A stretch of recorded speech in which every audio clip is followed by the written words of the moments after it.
Hello everyone, welcome to Online Help Guide. Today in this video, I'm going to show you how to change your email on Instagram. So without any further ado, let's get started. First, go to Instagram.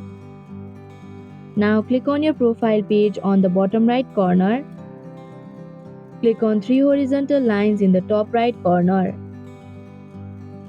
Then go to Settings and Privacy option. Click on Account Center option and tap on Personal Details option. Click on Contact Info option.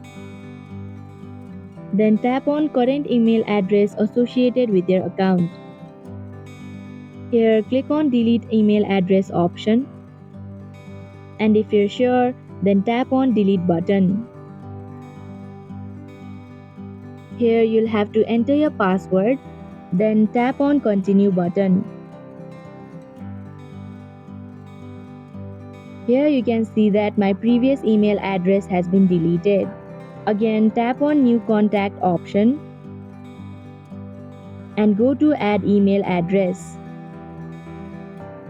Now enter your new email address and select your account.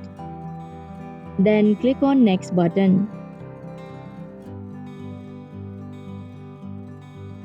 A confirmation code will be sent to your email address. Check your mail and enter your confirmation code. And lastly, tap on Next button. And that is how you can change your email address on Instagram. Thank you for watching Online Help Guide. Hope this video was helpful. If it was, then hit the like button and comment down if you have any questions or feedback. Also, if you are new to our channel, subscribe and hit the bell icon so that you don't miss our upcoming videos.